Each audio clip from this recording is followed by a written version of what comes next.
Thank you very much for joining me on News Hour Direct, Mr. Salman Khurshid, the former Union Minister, senior Congress leader, and Mr. Salman Khurshid.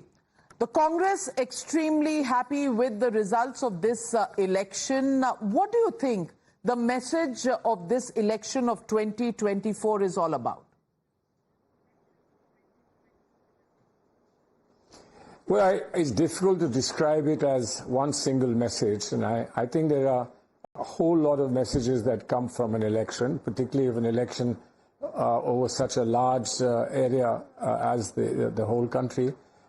So one could pick on messages that have come, but there's an overall message perhaps, an aggregate message, and the aggregate message perhaps is that many things that the government has done over the last 5 years, let's say 5 years, didn't appeal as much to the average Indian citizen as the government might have hoped that it would. Many factors, I guess, have been accepted and have been appreciated, and that's reflected in different parts of the country. But I think there is an overall view that not all was well and not all was right, and therefore people have given a caution. Given a caution, I guess, is the message. So you're not among those who believe that this is a mandate against Modi, or that the India alliance probably has a chance at staking claim to form the government, because as far as we can see the numbers, yes, it's a reduced mandate, but BJP still happens to be the single largest party, and the single largest poll alliance continues to be the NDA.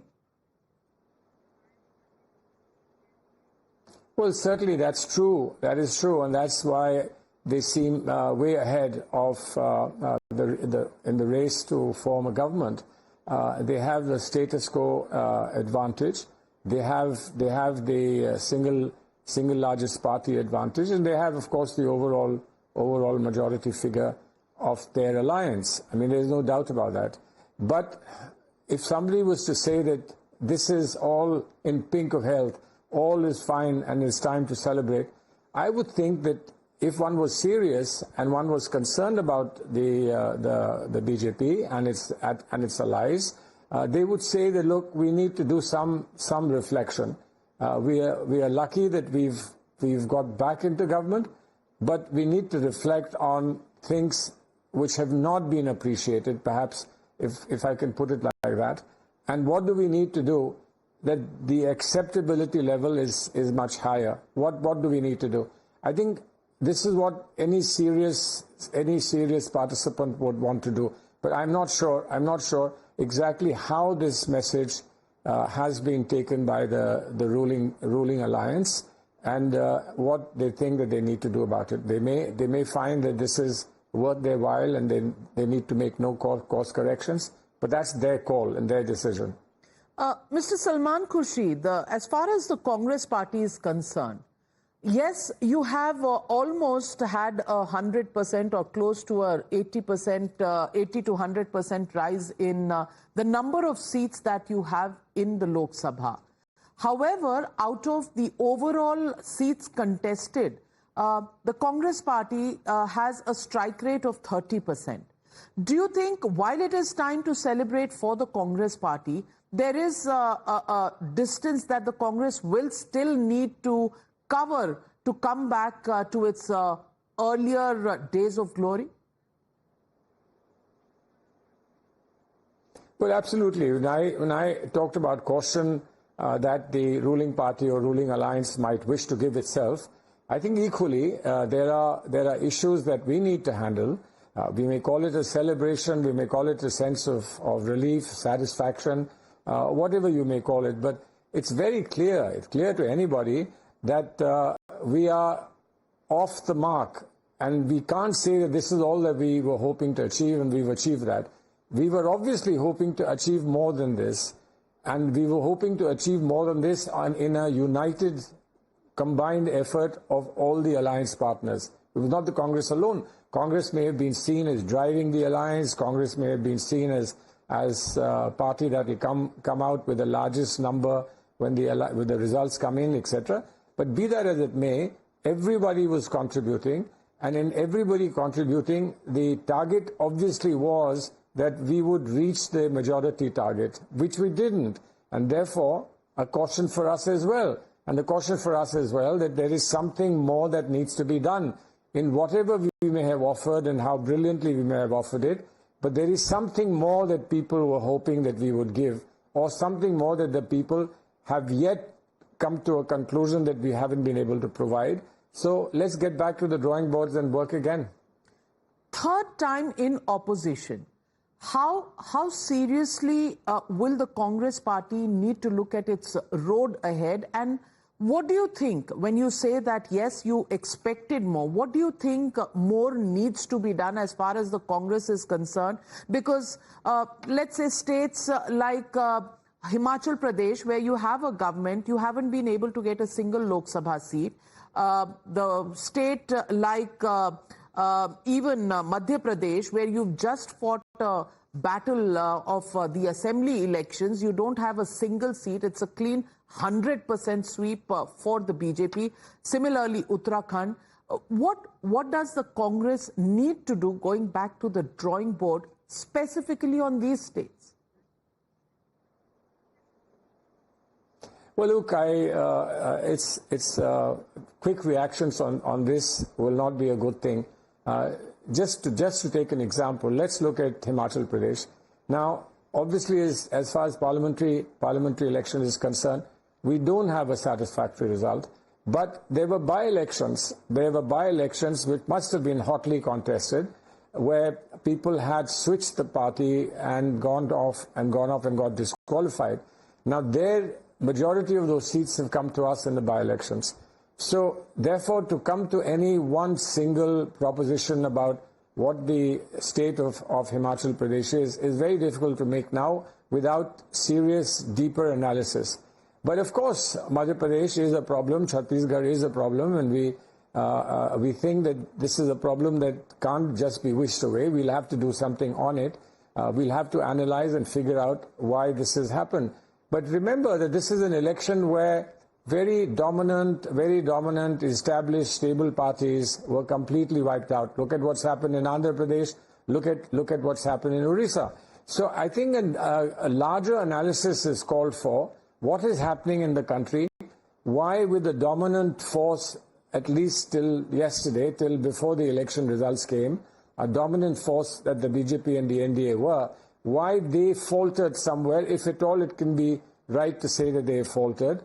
Why have they faltered? Why did they not get pushed back further from what our ambitions were requiring us to do? And why have established parties suddenly been driven out completely? So I think there's some analysis that needs to be done, but we are only really concerned about what we've been able to achieve.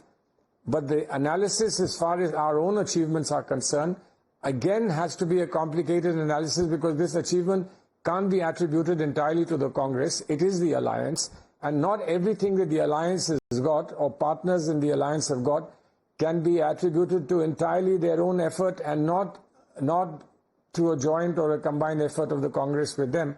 So please give it a few days so that we can do this analysis, get back more returns, and then finally come up with some propositions. Let me ask you the question about the south of India, where the Congress party had made a public statement saying that the BJP will not be able to make any entry into the southern bastions other than Karnataka, and they would really go down to half in the north. Now, as far as the south is concerned, yes, Tamil Nadu, the BJP has drawn a blank. But in Andhra Pradesh, they have 3 seats. They've made a foray into Kerala. They have 1 seat. And Karnataka, where there is a Congress government, you won the assembly elections. The BJP hasn't done too badly. Of course, worse than the last Lok Sabha elections, but not too badly. Do you think that ambition of the Congress party has been thwarted by the BJP? Well, I mean, it depends on what language you want to use. You are pitching me against words used by wiser people in the party when they describe what is the likelihood of the election results. between the north and the south, where it was to be half and where it used to be saaf, etc. Yes, I am quoting Jairam Ramesh, who said south mein saaf or north mein half. Well, I know, but I'm saying they don't. Yeah, fine. But they don't describe the reflected, absorbed conclusion of what has actually happened. Aspirations, projections, etc., that one makes for an election are completely in a different frame of mind. But when you've got results, you need to take up the results very carefully and assiduously examine them to see what really has happened. Has something changed dramatically, or are they just marginal changes that happen in elections and democracy in any case? But sure, I mean, that's the point taken, and this is something that we should examine. Is it that we've opened up something because of self goals, that we've opened up something which allows our main adversary to come in, or is it just a natural way in which things happen, and that the adversaries find more space for themselves from time to time, and then they shrink back, or they don't shrink back, but they are there to stay. So I think that we shouldn't make quick assumptions about these things. Let's look at them carefully and then come up with some solutions or some propositions. So let me also ask you, Rajasthan, unexpected bounty for the Congress party there, because the BJP seemed to be in a bit of a disarray. In Gujarat also, you've gone through the very strong fortress to get one seat where there were none over the last two elections. Do you think these are green shoots that would give the Congress party a shot in the arm? Well, I sincerely hope so. I sincerely hope that they are green shoots. I sincerely hope that they reflect something on the ground, and they're not just they're not coincidental and surprise one-off events, etc. But again, as I said, if we are asking for more time to consider what is happening with BJP showing up in places where they were not there in the past, similarly, I think we must have more time to figure out how whatever you call green shoots or possible green shoots have appeared. And are these green shoots with deep roots, or are they green shoots with very small roots, etc.? These are things that we must, and those people who are in charge of our states will have to work out and then come up with some ideas. Do you miss not having contested elections in Uttar Pradesh, given the fact that this time around the Congress has done better than over the last several elections in UP itself, you know, you've been an important pillar of Uttar Pradesh from the past. Do you miss having contested this election? I sincerely hope there are others who miss me, because my missing something is not really that important. But of course, this is a very sensitive issue with me. I thought it was an important election in terms of what is happening in the country. It was an important election as well about how we could bounce back in seats which we held in the past, but we had lost more recently. And therefore, I was really raring to go, and we worked very hard there. But then the larger cause, the greater cause is what matters. And as long as we are somewhere more comfortable than we were in the yesteryears, that's good enough for me. What happens to me and what I can do in times to come will be for my party and my colleagues to decide. Well, Mr. Salman Khurshid, so let me ask you this. You speak about larger parties that have been wiped away. You're talking about the YSR Congress. Well, it's an offshoot of the Congress itself. In fact, the Congress party, if there wasn't the estrangement between Jagan Reddy, the Congress party and Jagan Reddy would be together today. Similarly, in Odisha, if you look at it, yes, the BJD has been wiped out, but it should have been the Congress, which was the principal opposition to the BJD in the past, which has ceded ground to the BJP there, which is now in a position to form the government in that state. Do you think the Congress's celebratory mode at this point, where they've done well, no doubt, but there are miles to go before you sleep?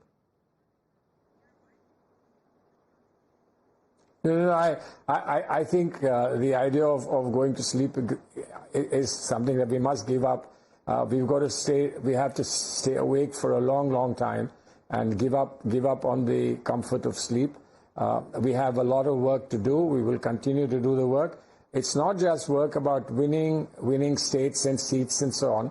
It's also work about what is the aggregate projection of India's policy, whether it's India's foreign policy or India's domestic policy, India's relations with the world, India's own projection as a democracy.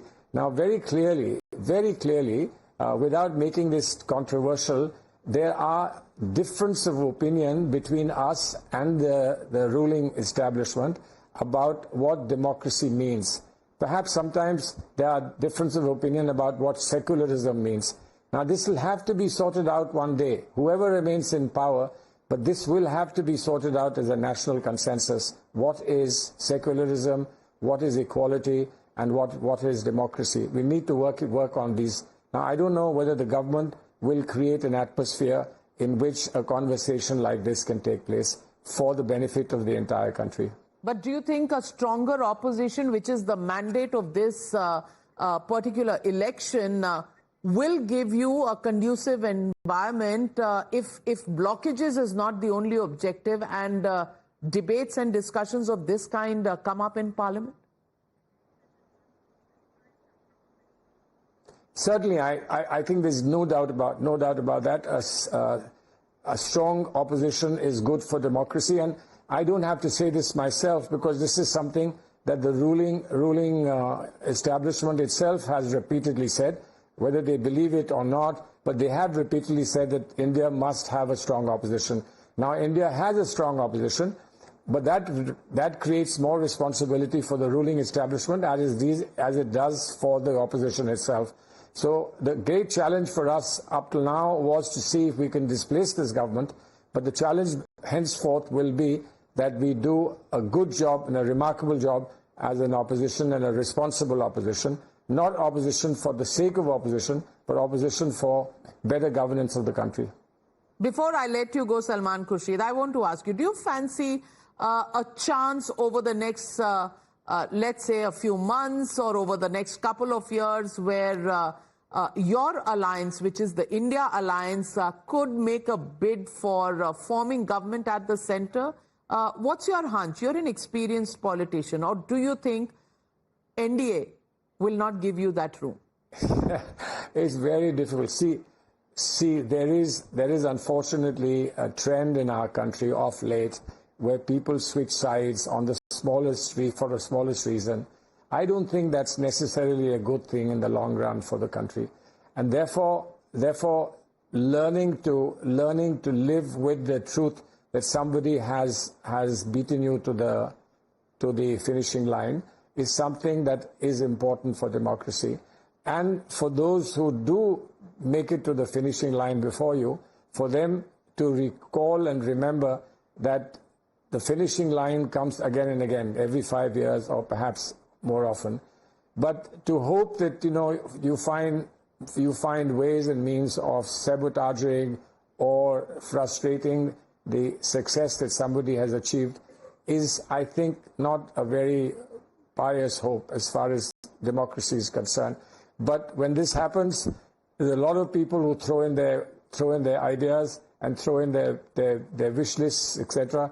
So I can't say that if I think that one should be moderate and careful, I can't say that my voice will count for more than somebody else who says, look, at some cost we must replace the government, at whatever cost we must replace the government. But the official policy that has been pronounced only in passing by our Congress president is that we will give it a thought. At an appropriate stage, we will do the appropriate thing. Now, appropriate thing is a very important expression, and an appropriate time is an equally important expression. Let's leave it to our Congress president and the top leadership of our party to take a call when the call is needed. Well, sagacious words from a very, very pragmatic man. Thank you very much, Salman Khurshid. A pleasure always to speak with you and to get back to the value systems of politics as they used to be. Thank you very much for speaking to me on the News Hour tonight. Thank you very much, and let me compliment you on one thing, that the kind of patience you have shown is remarkable in an interview. One doesn't see this kind of patience in interviews these days, but congratulations and thank you for it. Well, you should meet me more often. The Congress party should not boycott me because I'm not so bad after all. Not like many others in my profession. Well, I can certainly pass on that message, but thank you very much. Thank you, Salman Khurshid. As always, pleasant and extremely pragmatic. Thank you. Always a pleasure speaking to you.